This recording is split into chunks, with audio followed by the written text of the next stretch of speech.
Hey guys, Professor Bill, Comic Book University, and Iron Man 2020, issue number 3. Dude, this is a killer freaking book. There's still a really stupid Tony Stark moment in here, but it's nothing completely out of his character, so I'm just like, oh, Stark, you idiot! But other than that, no, this is a really freaking awesome comic book. I'm loving this series. Let's get talking about who made the comic book. Then we're going to delve into the book itself. So, Iron Man 2020, issue number 3, writers Dan Slott and Christos Gage. The art is done by Pete Woods, letters by VC's Joe Caramagna. The covers by Pete Woods. Whole bunch of variant covers, not sure why, but there you have it. Graphic design by Carlos Lau. Special thanks to Tom DeFalco, Herb Trimpe, and Barry Windsor-Smith. For some reason, not Kieran Gillen, which apparently this story is based off of, which is odd. Anyway, the creators of Iron Man are Stan Lee, his brother Larry Lieber, Don freaking Heck, and Jack Kirby. So yeah. Anyway, I love cursing Herbie. Like, he just sits there cursing all the time. Like, every other word out of his mouth practically is a curse. Anyway, a robot revolution is in the midst of happening right now, and it gets so bleak for the robots, the AIs, that they're just like, listen, every freaking robot on the earth, we need you here now, because they're about to upload this big enslaving operating system that's going to turn us all into a bunch of mindless automatons to do their bidding. And we definitely don't want that. So you either get here now and help us fight, or else. And our leader is only a fleshy AI. And he's going up against the main bad guy himself, Mr. Arno Stark.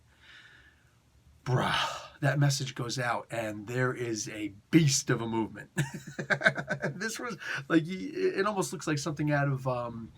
what's that freaking Five Nights at Freddy's? You know what I'm saying? Those little animatronics. I want to see those guys coming up and whooping somebody's butt up in here.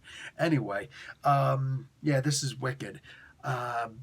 It's funny because Tony, I can't say last name at this point. Tony is talking to his brother Arno, and he's like, okay, fine, listen, what happens in here? By the way, this is after a pretty hellacious battle.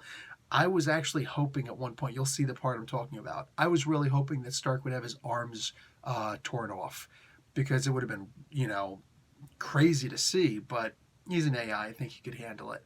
And I really, like, that would have been an amazing moment for me. I'm saying, Anyway, so, yeah, so Stark is just like, okay, listen, you're too smart for this, Arno. What's your play? What's going on?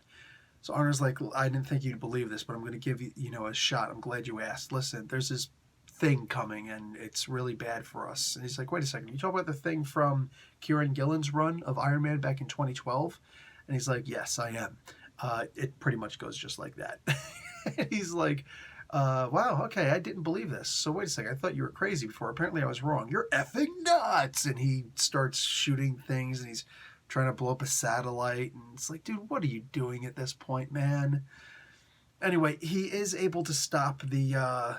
oh, you know what? I'm not going to go too much into it. He's able to stop something bad from happening to all the robots. You're going to get what I'm saying. But yeah, I don't want to spoil this whole entire comic book, but I do want you to understand this is a really good read. All right, you got to get the whole... If you're going to get the volume, get the freaking volume. The only problem I really have with this comic series at this point is the overuse of ancillary books. There's something going on with Machine Smith. Machine Smith is in this book, and he's epic. And loves me a good, solid use of Machine Smith. Anyway, Machine Man, different machine guy. Anyway, I have his figure. I don't have Machine Smith's figure, so I got to find it someplace.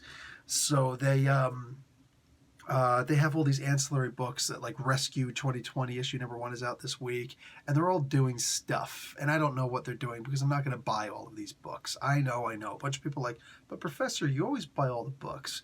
Yeah, I don't know what to tell you. I'm not made of money. All right, and seriously, there are way too many of these books out. The problem is, it seems like these books actually have something to do with the story. It's not just ancillary for the sake of conversation.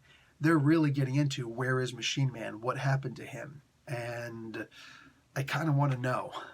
I just don't want to know enough to buy all these freaking books, and that kind of crushes my soul.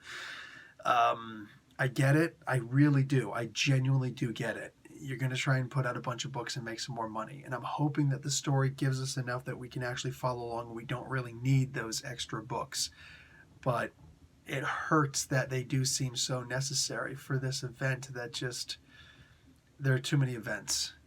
Bruh, Marvel, we can't keep on buying all these comic books. It is breaking the industry right now. And you got all these variant covers out.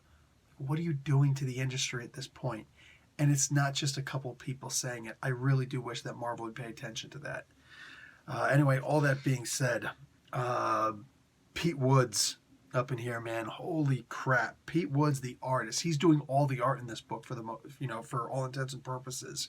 And he is a straight up monster. Like, he's freaking killing the get in my way, I'ma feed you to them, a monster. Normal during the day, but at night turn into a monster. Blessings, R.I.P. But holy crap, dude, the art in this is just, and I love it, freaking love it. Anyway, all that being said, guys, definitely consider getting these books because you are not going to be disappointed that you did. And they seem to be doing a security search on my, Norton is doing a thing on the computer to make sure everything's good. That's what I get for going inactive on the computer for more than 10 minutes. Anyway, bang. Good stuff. Definitely check it out. And I'm out. Professor Bill, Comic Book University. Class dismissed.